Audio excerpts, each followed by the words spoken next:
ची मुलगी डोळ्यासमोर येईल, मुक्या काळजाची हाक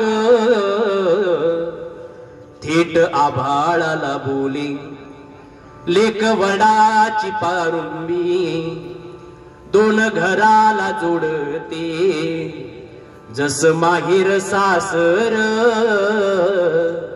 पांग बापाच फेडते।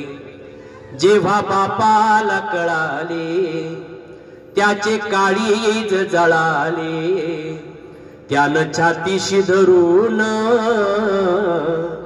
दोन टिपूस गाळले, दिस आड दिस गेले, थोडे सुके थोडे बोले, मुक्या काळजाची हाक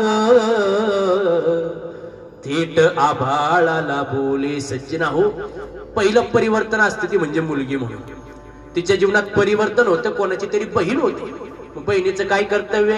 सोनियाच्या ताटी उजळल्या ज्योती, ओवाळी ते भाऊराया, वेड्या बहिणीची वेडी ही माया। सज्जना, दुसरं वर्तन स्त्री जीवनातलं ते म्हणजे कोणाची तरी बहीण। बहिणीनं काय करायचं असतं सांगू? ज्यावेळेस भावाला धीराची गरज येते ना, त्यावेळेस बहिणीने भावाला धीर द्यायचा असतो। तुम्ही म्हणाल महाराज पटून तरी द्या, कुणी धीर दिला? कोणत्या बहिणीला? ज्या माऊलींची उभी आपण निवडली त्या माऊलींकडे किती सामर्थ्य आहे। ज्यांनी रेडा बोलवावा, भिंत चालवावी, त्या माऊलीने सुद्धा धीराची गरज पडली, पण धीर देण्याकरता आई वडील नव्हते जवळ। माऊली कोरांना मागून आणतात, जे शिळपाक होतं लोकांनी माती मिश्रित करावा। मुक्ताबाईला भूक लागली होती, मुक्ताबाईनं झुडीत पाहिलं, झुडीत काहीच नव्हतं, आणि समोर पाहिलं तर ज्ञानदादा नव्हता। आपल्या बहिणीला आपण अन्न देऊ शकलो नाही म्हणून ज्ञानदादा रडत रडत झोपडीमध्ये गेले, झोपडीचा दरवाजा बंद आहे। एका बहिणीनं किती धीर द्यावा, ऐकावा। सज्जना हो, ती चिमुकलीशी मुक्ताबाई आपल्या ज्ञानदादाला सांगत होती, दादा अरे समाजानं जर त्रास दिला ना, समाजानं त्रास दिला, रडायचं नसतं, लढायचं असतं बरं। योगी पावन मनाचा, योगी पावन मनाचा, साहे अपराध जनाचा, साहे अपराध जनाचा, योगी पावन मनाचा, योगी पावन मनाचा। सज्जनराव, पहिली मुलगी होते, दुसरी बहीण होते, तिच्या जीवनात परिवर्तन होतं, कोणाची तरी ती पत्नी होते। पत्नीचं काय कर्तव्य असतं? ज्यावेळेस पतीला धीराची गरज पडते ना, त्यावेळेस त्याच्या पाठीशी खंबीरपणे उभं राहणं ही पत्नीची जबाबदारी बरं। त्या मेहकर तालुक्यात बुलढाण्यात एक असा प्रसंग घडला, पत्नी कळेल काय असते। लता भगवानकरे नाव होतं तिचं। तुम्हाला पत्नी दर्शन तुमच्या डोळ्यासमोर येईल बरं, काय पत्नी असते, पुरुष वर्गाला कळेल पत्नीची साथ काय असते। दुसऱ्याच्या शेतामध्ये जायचं, मोलमजुरी करायची, हा नित्यक्रम त्या लता भगवानकरेचा। घरी पती होता, 65 वर्ष वय या लता भगवानकरेचं, आणि 75 वर्षाचा नवरा। लोकांच्या शेतात जायचं, काबाड कष्ट करायचे। कुणीतरी पळत आलं, सकाळी सकाळी सांगितलं, आजीबाई अहो बाबांना दमा भरलाय, लवकर चला, काय कामात व्यस्त झाला। त्या लता भगवानकरेनं हातातलं खुरपट टाकून दिलं आणि पळत पळत घरी आली।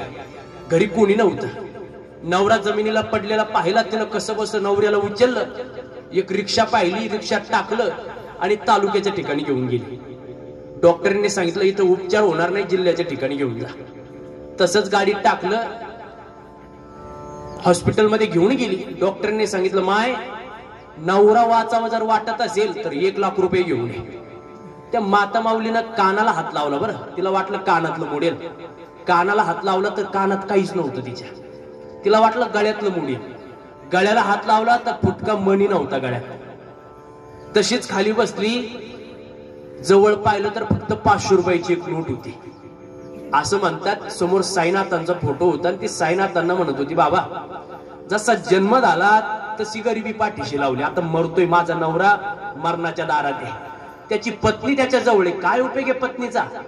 त्याला जर मी वाचू शकत नसेल तर धिक्कार आहे माझा, काहीतरी करा, माझा पती वाचला पाहिजे। त्या नर्स होत्या ना, त्या नर्स त्यांची काहीतरी कुजबूज चालू होती। त्या नर्स एकामेकीला बोलत होत्या, का ग आपली जी मॅरेथॉन स्पर्धा होणार आहे त्यात तू भाग घेणार आहे ना? ते मॅरेथॉन स्पर्धेत जो 1 नंबर येईल त्याला योग्य असं बक्षीस भेटणार. ही सगळं ऐकत होती ती 65 वर्षाची लता भगवानकर. ती त्या नर जवळ गेली आणि विचारलं, का हो कसली स्पर्धा आहे आणि कुठं पळायचंय? तर नरनं सांगितलं, आजीबाई तुमच्या करता नाही, हे फक्त आमच्या तरुण मुलींकरता आहे. पण ती म्हातारी म्हणत होती, मला पण पळायचंय. आता त्या मुली हसायला लागल्या. अगं आजीबाई, तुझं 65 वर्षाचं वय, तू कशी पळणार? तिनं नवऱ्याकडे पाहिलं आणि जिथं स्पर्धा होणार होती तिथं जाऊन सामील झाली. जे आयोजक होते ना त्यांनी सांगितलं जमणार नाही. अगं 65 वर्षाचं वय तुझं, कशाला पळतेस? तुला जमणार नाही, पळू नकोस. पण ती रडत सांगत होती, दादा मला पळू द्या, माझा नवरा हॉस्पिटलमध्ये ऍडमिट, मला पळायचंय. जो दुसरा स्पर्धक होता ना त्यानं सांगितलं, अहो येऊ दे की तिला पळायला. आता आपल्या तर माहिती 65 वर्षाचं वय या म्हातारीची, जिंकणार तर काही नाही, पण लोक हसतील तरी, लोकांची करमणूक होईल म्हणून तरी तिला पळू द्या. ती 65 वर्षाची लता भगवानकर स्पर्धेमध्ये सामील झाली. बेल वाजली स्पर्धेची आणि स्पर्धा चालू झाली. 5 मिनिटानंतर निकाल लागणार होता. 5 मिनिटांनी एका जणानं माईक हातात घेतला आणि सांगितलं, या मॅरेथॉन स्पर्धेची विनर 65 वर्षीय लता भगवानकर. सगळ्यांवरती रोमांच उभे राहिले, सगळीकडे टाळ्यांचा कडकडाट झाला. जे स्पर्धक होते सुद्धा ते चकित झाले, अरे 65 वर्षाचं वय आहे म्हातारीचं, ही जिंकली तरी कसं? अनेक मीडियावाले आले, तिला विचारत होते, माय कुठं प्रॅक्टिस केली, कोणत्या अकॅडमी मध्ये गेलीस, असं काय खालस, कोणता ट्रॅक सूट वापरला, कोणती बुटं वापरली की तू स्पर्धेच्या अव्वल क्रमांकावरती आलीस? तेवढे त्या म्हातारीनं सांगितलं, मी कुठं ट्रॅक सूटही वापरलं नाही. अहो मला पळायला नाही, चांगली चप्पल सुद्धा नाही, अनवणी पायानं पळाली मी, कुठे अकॅडमीतही गेले नाही. तुम्हाला खरं सांगू का मी स्पर्धा कशी जिंकली? ज्यावेळेस मी स्पर्धेत सामील झाले ना, ती अंतिम रेष मला दिसत होती, लाल दोरी. त्या लाल दोरीकडे पाहिलं आणि मला असं वाटलं की माझा नवरा तिथं उभा आहे.